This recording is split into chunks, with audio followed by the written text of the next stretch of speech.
Welcome to ട്രൈഡൂട്ട്. നമുക്ക് ഇന്നത്തെ BTCയുടെ price movement analysis നോക്കാം. അതിനുവേണ്ടി വൺ ഡേ ചാർട്ടാണ് എടുത്തിരിക്കുന്നത്. വൺ ഡേ ചാർട്ടിൽ വരുന്ന സമയത്ത് ട്രെൻഡ് എന്ന് പറഞ്ഞാൽ കൺഫ്യൂസ്ഡ് ആയിട്ടുള്ള ഒരു ഏരിയയിലാണ് ഇന്നത്തെ ഒരു മൂവ്മെന്റിന് സാധ്യത കാണുന്നത്. നോക്കിയാൽ കാണാം, ഈ ഒരു സപ്പോർട്ട് ഏരിയയിലേക്ക് മാർക്കറ്റ് ഇന്നലെയും വന്ന് സപ്പോർട്ട് എടുത്തിട്ടുണ്ടായിരുന്നു. എന്നിട്ട് മുകളിലോട്ട് പോയി ഒരു ചെറിയ റിയാക്ഷൻ കാട്ടി ഇന്നിപ്പോ താഴോട്ടേക്ക് വീണ്ടും ഇറങ്ങുന്നുണ്ട് മാർക്കറ്റ്. ഒരുപക്ഷെ വീണ്ടും ഒരു സപ്പോർട്ട് ലെവലിലേക്ക് വരികയാണെങ്കിൽ നമുക്ക് മുകളിലോട്ട് പോകാനുള്ള ഒരു സാധ്യത കാണുന്നുണ്ട്. അങ്ങനെയാണെങ്കിൽ വരാൻ സാധ്യതയുള്ളത് ഇന്നലത്തെ ക്യാൻഡലിന്റെ ഹൈനെയാണ്. ഹൈ വരെ എത്താം, അല്ലെങ്കിൽ ഹൈ ബ്രേക്ക് ചെയ്യാം. അതിനൊരു കാരണം എന്താണെന്ന് വെച്ചിട്ടുണ്ടെങ്കിൽ അവിടെ ഒരു FEG ഉണ്ട്. ആ FEG എടുക്കാനുള്ള സാധ്യത കാണുന്നുണ്ട്. അപ്പോ ഇന്നത്തെ ഒരു മൂവ്മെന്റ് എന്ന് പറയുന്നത് ഒരുപക്ഷെ ഇപ്പൊ നിൽക്കുന്ന ഏരിയയിൽ നിന്ന് അല്ലെങ്കിൽ കുറച്ച് താഴോട്ടേക്ക് ഇറങ്ങി മുകളിലോട്ട് പോകാനാണ് സാധ്യത. എന്തായാലും നമുക്ക് ചെറിയ ടൈം ഫ്രെയിമിൽ പോയിട്ട് അതിന്റെ സാധ്യതകളൊക്കെ ഒന്ന് പരിശോധിക്കാം. അതിന് വേണ്ടിയിട്ട് 1 അവറിലാണ് പോകുന്നത്. 1 അവറിലേക്ക് വരുന്ന സമയത്ത് നമ്മൾ നേരത്തെ പറഞ്ഞ പോലെ നോക്കിയാൽ കാണാം, ഭയങ്കര സ്ട്രോങ് ആയിട്ടുള്ള ഒരു റെസിസ്റ്റൻസ് ഏരിയ ആണത്. ആ റെസിസ്റ്റൻസ് ഏരിയയിലേക്കാണ് മാർക്കറ്റ് വന്നതിന് ശേഷം ഇന്നലെ ഇപ്പൊ സംഭവിച്ചിരിക്കുന്നത് എന്താണെന്ന് വെച്ചിട്ടുണ്ടെങ്കിൽ അതിന് മുന്നേ വീണ ഒരു FEG ഉണ്ടായിരുന്നു. ആ FEGയിലേക്കാണ് മാർക്കറ്റ് വന്നിരിക്കുന്നത്. ആ FEG എടുത്ത് വീണ്ടും താഴോട്ടേക്ക് വന്നിട്ടുണ്ട്. എനിവേ, നമുക്ക് 1 അവറിലെ പ്രധാനപ്പെട്ട ഏരിയാസ് മാർക്ക് ചെയ്ത് ഇടാനുണ്ട്. നോക്കിയാൽ കാണാം, ഈ ഒരു ലെവൽ എന്ന് പറയുന്നത് നല്ലൊരു റെസിസ്റ്റൻസ് ഏരിയ ആണ്. ആ ലെവലിനെ റെസിസ്റ്റൻസ് ഏരിയ ആയിട്ട് അടയാളപ്പെടുത്തുന്നുണ്ട്. അതിന്റെ പ്രൈസ് റേഞ്ച് ഒന്ന് നമുക്ക് നോക്കാം. അതിന്റെ പ്രൈസ് റേഞ്ച് എന്ന് പറയുന്നത് 95,120, അതുപോലെ 95,570 ആണ് അതിന്റെ പ്രൈസ് റേഞ്ച് വരുന്നത്. 95,570 എന്നുള്ളത് കുറച്ച് അഡ്ജസ്റ്റ് ചെയ്ത് മുകളിലോട്ട് വയ്ക്കുന്നുണ്ട്. അപ്പൊ അത് 95,750 ആയിട്ട് വരും. അപ്പോൾ അത് 95,750 ആയിട്ട് വരും. അപ്പൊ ഇതാണ് 1 അവറിന്റെ പ്രൈസ് റേഞ്ച് എന്ന് പറയുന്നത്. പിന്നെ നേരത്തെ പറഞ്ഞ പോലെ തന്നെ വളരെ സ്ട്രോങ് ആയിട്ടുള്ള ഒരു സപ്പോർട്ട് ഏരിയ ഉണ്ട്. അപ്പോൾ അതിനെ നമ്മൾ പ്രൈസ് റേഞ്ച് ഒന്ന് അടയാളപ്പെടുത്തുന്നുണ്ട്. ആ ഒരു പ്രൈസ് റേഞ്ച് എന്ന് പറയുന്നത് 93,870, അതുപോലെ തന്നെ 92,571 ആണ്. ഇതാണ് പ്രൈസ് റേഞ്ച് വരുന്നത്. ഇനി നമുക്ക് 50 മിനിറ്റ്സിലോട്ട് പോയതിനു ശേഷം എൻട്രി സാധ്യതകൾ എന്തെങ്കിലും ഉണ്ടോ എന്നുള്ളത് നോക്കാം. 50 മിനിറ്റ്സിൽ വളരെ കൺഫ്യൂസ്ഡ് ആയിട്ടുള്ള ഒരു സ്റ്റേജിലാണ് ഇപ്പൊ നിൽക്കുന്നത് മാർക്കറ്റ്. നമുക്കൊരു എൻട്രി എടുക്കാൻ പറ്റുന്ന ഒരു ലെവലിലല്ല. കാരണം നോക്കിയാൽ കാണാം, നല്ല രീതിയിലൊരു കൺസോൾട്ടേഷൻ നടന്നുകൊണ്ടിരിക്കുന്നുണ്ട്. അപ്പൊ അതുകൊണ്ട് തന്നെ ഇത്തിരി ബുദ്ധിമുട്ടാണ് 50 മിനിറ്റ്സിലെ സാധ്യതകൾ നോക്കാനുള്ളത്. എന്നിരുന്നാലും നമുക്കിപ്പോ ഒരു എൻട്രി സാധ്യത എന്ന് പറയുന്നത് നോക്കിയാൽ കാണാം, ഈ ലെവലിൽ മാർക്കറ്റ് വന്നിട്ടുണ്ട്.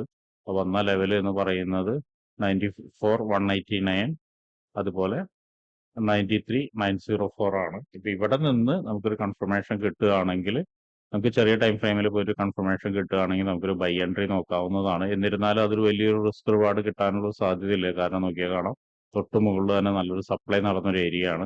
അപ്പൊ അതുകൊണ്ട് തന്നെ നമുക്ക് മാക്സിമം അവിടേക്ക് വെച്ച് ഇറങ്ങി പോരേണ്ടി വരും. ഇനി മറ്റൊരു കാര്യം, ഈ ലെവൽ ബ്രേക്ക് ചെയ്ത് കഴിഞ്ഞാലും, അതായത് ഈ ഒരു ലെവൽ, ഈ ഒരു ഹൈനെ ബ്രേക്ക് ചെയ്ത് കഴിഞ്ഞാൽ ഒരുപക്ഷെ മാർക്കറ്റ് വീണ്ടും ഈ ലെവലിലേക്ക്, അതായത് റെസിസ്റ്റൻസ് ലെവലിലേക്ക് വരാവുന്നതാണ്. റെസിസ്റ്റൻസ് ലെവലിൽ വന്നാൽ തന്നെ നമുക്ക് ശ്രദ്ധിക്കേണ്ട ഒരു കാര്യം എന്ന് പറയുന്നത്, നേരത്തെ മാർക്ക് ചെയ്ത ഒരു റെസിസ്റ്റൻസ് ഏരിയ, വളരെ സ്ട്രോങ് ആയിട്ടുള്ള റെസിസ്റ്റൻസ് ഏരിയ ആണ്. നോക്കിയാൽ കാണാം, ആ ഒരു ഏരിയയിൽ നിന്ന് വീണ്ടും ചിലപ്പോൾ ഒന്ന് താഴോട്ടേക്ക് കൺഫർമേഷൻ കിട്ടാം. അങ്ങനെ ഒരു കൺഫർമേഷൻ കിട്ടിയിട്ട് വീണ്ടും ഒരു ഫുൾ ബാക്ക് മുകളിലോട്ട് തരുന്ന, അല്ലെങ്കിൽ വീണ്ടും ഒരു കൺഫർമേഷൻ മുകളിലേക്ക് തരുന്നുവെങ്കിൽ നമുക്ക് അതിനെ ബേസ് ചെയ്തിട്ട് എൻട്രി എടുക്കാം. എക്സ്പെഷ്യലി ഈ ഒരു റേഞ്ചിന്റെ മുകളിലോട്ട് വരുന്ന സമയത്ത് എൻട്രി എടുക്കാം. ആ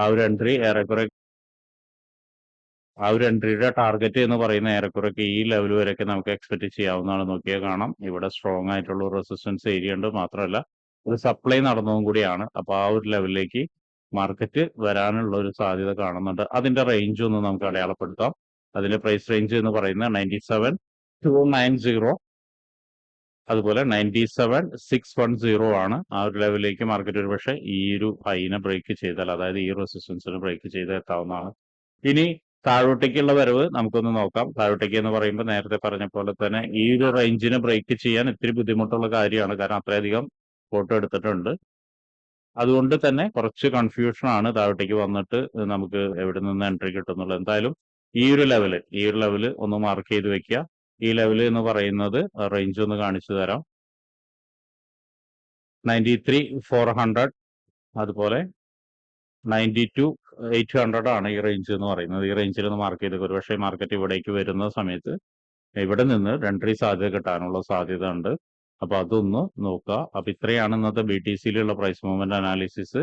ട്രേഡ് എടുക്കുന്ന ആളുകളെല്ലാവരും പറഞ്ഞ ഏരിയാസ് കൃത്യമായി മാർക്ക് ചെയ്യുക. മാർക്ക് ചെയ്തതിന് ശേഷം എങ്ങനെയാണ് മാർക്കറ്റ് ബിഹേവ് ചെയ്യുന്നത് എന്നുള്ളത് നോക്കിയതിന് ശേഷം മാത്രം ട്രേഡ് എടുക്കാൻ ശ്രമിക്കുക.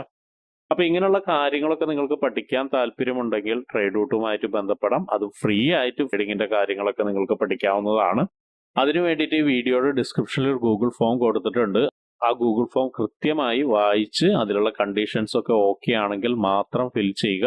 അതോടൊപ്പം തന്നെ ഡിസ്ക്രിപ്ഷനിലുള്ള വാട്സപ്പ് ചാനലിൽ നിങ്ങൾക്ക് ജോയിൻ ചെയ്യാവുന്നതാണ്.